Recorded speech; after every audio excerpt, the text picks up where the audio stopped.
अगर आपने डिसाइड कर लिया है कि नेक्स्ट ईयर मतलब 2027 में आपको महाराष्ट्र BCA CET देना है, बट आप जैसे ही गूगल पे जाते हो, यूट्यूब पे जाते हो, तो आपको कहीं पे सिलेबस मिसिंग रहता है, तो कहीं पे एग्जाम पैटर्न गायब रहते हैं। क्योंकि मैंने खुद देखा है कुछ लोगों ने एग्जाम पैटर्न को गलत वे में बताया है। आज जो मैं एग्जाम पैटर्न से लेकर के सिलेबस तक जो भी कवर करने वाला हूँ, सारा ऑफिशियल वेबसाइट से निकाला हुआ है। लेकिन फिर भी आप लोग एक बार पढ़ने से पहले एक बार क्रॉस चेक कर लेना। आपको ऑफिशियल वेबसाइट का सिलेबस से लेकर के जो सिलेबस मैं कवर करने वाला हूँ इस वीडियो में, आपको मेरा टेलीग्राम चैनल पे मिल जाएगा। उसका लिंक मैंने नीचे दे दिया है, क्योंकि मैं नहीं चाहता कि आप किसी एग्जाम के लिए 5-6 महीना तक पढ़ें और जो सब्जेक्ट और जो टॉपिक पढ़े हैं वो टॉपिक आपका एग्जाम में है ही नहीं, आपका सिलेबस में है ही नहीं, तो आपका टाइम वेस्ट बहुत ज़्यादा हो सकता है। तो चलिए सबसे पहले हम लोग देखने वाले हैं एग्जाम पैटर्न के बारे में, क्योंकि आपको एग्जाम पैटर्न जानना सबसे ज़्यादा इंपॉर्टेंट है। तो सबसे पहले आपको बता दें, आपको जो एग्ज़ाम होने वाला है वो एग्ज़ाम आपको कंप्यूटर बेस्ड होने वाला है और टोटल टाइम होने वाले हैं 120 मिनट, जिसमें आपको टोटल 100 क्वेश्चन पूछे जाएंगे और हर क्वेश्चन 1 नंबर का रहेगा और उसमें आपको कोई भी नेगेटिव मार्किंग नहीं होने वाला है। जिसमें आपको इंग्लिश पूछे जाएंगे, रीजनिंग एंड वर्बल अर्थमेटिक पूछे जाएंगे, जनरल नॉलेज एंड अवेयरनेस पूछे जाएंगे और साथ साथ आपको कंप्यूटर भी पूछे जाएंगे। आपको इंग्लिश का टोटल 40 क्वेश्चन रहने वाले हैं, रीजनिंग का 30 question, general knowledge and awareness का 15 क्वेश्चन और कंप्यूटर का 15 क्वेश्चन। तो सबसे पहले हम लोग बात करने वाले हैं इंग्लिश के बारे में। लोग ना ये सब्जेक्ट को देख करके डर जाते हैं, उन्हें लगता है कि उनसे ग्रामर पूछा जाएगा, बट रियलिटी ये है आपसे बस चेक किया जाता है आपका इंग्लिश का कितना अंडरस्टैंडिंग है। जिसमें आपको ग्रामर होंगे, रीडिंग कॉम्प्रिहेंशन होने वाले हैं, वोकैबुलरी होने वाले हैं, वर्बल एबिलिटी होने वाले हैं। ग्रामर में आपका हो जाएगा parts of speech, tense, sentence structure and many more. और वही वोकैबुलरी में हो जाएगा synonym, antonym, idiom, word and formation. और वही रीडिंग कॉम्प्रिहेंशन में हो जाएगा passage, interface, main idea and theme identification. और वही वर्बल एबिलिटी में हो जाएगा fill in the blank, para jumble, clause test and many more. Video थोड़ा लंबा हो सकता है, बट आपको एक भी पॉइंट नहीं मिस होने वाला है। आपको सारा टॉपिक मैं कवर करने वाला हूँ। जैसा कि अभी हम लोगों ने देखा, आपको parts of speech, tense, subject, verb, agreement देखने को मिलने वाला है। एक्टिव एंड पैसिव वॉइस भी होने वाला है, डायरेक्ट एंड इनडायरेक्ट स्पीच भी होने वाला है। साथ साथ आपको सेंटेंस करेक्शन से लेकर के एरर डिटेक्शन तक देखने को मिलने वाला है। और आप लोग खास करके की टॉपिक को अच्छे से देख लेना। और आपको vocabulary, word power and uses भी पूछे जाएंगे, जिसमें synonym, antonym and one word substitution पूछे जाएंगे, जिसमें idem phrase, word formation, prefix, suffix and spelling mistake जो भी है सारे कुछ पूछे जाएंगे। और साथ साथ आपसे रीडिंग कॉम्प्रिहेंशन भी देखने को मिलेगा, जिसमें main idea and theme identification होने वाले हैं।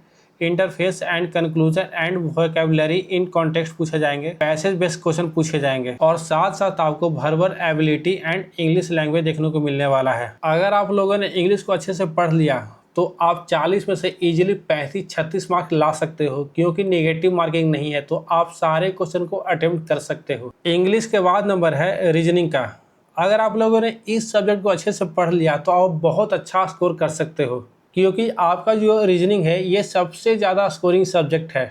क्योंकि यहाँ पे टफ लेवल का रीजनिंग नहीं पूछे जाते हैं, बहुत बेसिक पूछे जाते हैं, जो कि आपका 30 क्वेश्चन होने वाले हैं। अगर आप लोगों ने सही से कर लिया तो 25-26 तो लेकर आ जाओगे बहुत आसानी से। तो इसमें आपको होंगे वर्बल रीजनिंग, जिसमें आपको coding, series, analog, synonym, puzzle.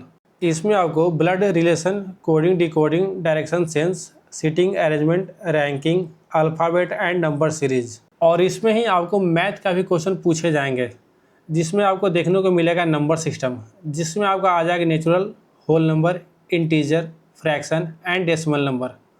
और साथ साथ आपसे HCF, LCM, percentage, profit and loss और डिस्काउंट साथ साथ पूछे जाएंगे। और उसके साथ साथ simple and compound interest, ratio proportion and partnership, यह भी देखने को मिलेगा। और वही रीजनिंग में आपसे clock and calendar, age based problem और साथ साथ time and work, speed, distance and time के कॉन्सेप्ट भी पूछे जाएंगे। उसके साथ साथ आपको लीनियर एंड क्वाड्रेटिक इक्वेशन भी देखने को मिलेगा। उसके बाद आ जाते हैं पार्ट 3 पे, जो कि है ज्योमेट्री एंड डेटा, जिसमें आपको line and angle, triangle, quadrilateral, circle, इसमें आपको एरिया, वॉल्यूम और सरफेस एरिया से भी क्वेश्चन देखने को मिलेगा। तो आप लोग एक बार सिलेबस को अच्छे से एक बार देख लेना, क्योंकि सिलेबस काफ़ी वास्ट है। अभी हम लोगों ने रीजनिंग का बात किया, इंग्लिश का बात किया। उसके बाद नंबर आता है जनरल नॉलेज एंड अवेयरनेस का, जिसमें आपसे current affair, sports and science, और साथ साथ कल्चर एंड लिटरेचर का भी क्वेश्चन देखने को मिलेंगे। उसके बाद फिर आप इंडियन जनरल नॉलेज में आप इंडियन हिस्ट्री को, geography, national symbol, Indian constitution, polity and parliament से लेकर के इंडियन इकोनॉमी का फंडामेंटल राइट से लेकर के ड्यूटी तक सारा कुछ कवर कर लेना, और इसमें आपका इंटरनेशनल जीके भी आ जाएगा। उसके बाद नंबर आता है स्पोर्ट्स एंड जीके अवेयरनेस का, जिसमें आपको ओलंपिक का क्वेश्चन देखे जा सकते हैं, एशियन गेम का, क्रिकेट का, फुटबॉल का और हॉकी का भी देखने को मिल सकते हैं। अब हम लोग बात करने वाले हैं कल्चर सिलेबस के बारे में, जिसमें इंडियन कल्चर से लेकर क्लासिकल डांस से लेकर के फ्लॉक डांस सारा कुछ देखने वाले हो आप लोग। उसके बाद नंबर आता है कंप्यूटर का, जिसमें आपसे ऑर्गेनाइजेशन ऑफ कंप्यूटर पूछे जाएंगे, सॉफ्टवेयर एंड ऑपरेटिंग सिस्टम पूछे जाएंगे, जिसमें CPU एंड मेमोरी भी देख लेना, इंटरनेट एंड सिक्योरिटी भी देख लेना। आपको कंप्यूटर सिलेबस में ये टॉपिक देखने को मिल सकता है ऑर्गेनाइजेशन ऑफ कंप्यूटर, जिसमें उसका कैरेक्टरिस्टिक से लेकर के टाइप ऑफ कंप्यूटर सिस्टम पूछे जाएंगे, और वही कंप्यूटर के अंदर में आप लोग CPU को अच्छे से देख लेना है। आपको कंप्यूटर का सिलेबस में इनपुट डिवाइस से लेकर के कंप्यूटर बेसिक का क्वेश्चन देखने को मिलेंगे, जिसमें keyboard, mouse, scanner, microphone, webcam, joystick, barcode reader, touch screen, light pen, ये सारे क्वेश्चन देखने को मिलने वाले हैं। आपको इनपुट डिवाइस के बाद आपका नंबर आता है आउटपुट डिवाइस का, आप ये टॉपिक को अच्छे से कर लेना। उसके बाद आप कंप्यूटर में कंप्यूटर मेमोरी से लेकर के उसका टाइप और स्टोरेज डिवाइस सारा कुछ अच्छे से देख लेना, जिसमें आपका आ जाएगा primary memory, secondary memory, optical disk. उसके बाद आप लोग कवर कर लेना सॉफ्टवेयर एंड देयर टाइप्स। फिर नंबर आता है operating system and internet basic का, और सिलेबस का सबसे last point computer security fundamental, जिसमें आपसे virus, malware and antivirus protection पूछे जाएंगे। एंड लास्ट, अगर आपको ये वीडियो हेल्पफुल लगा होगा तो प्लीज़ चैनल को सब्सक्राइब कर लेना। And thanks for watching this video.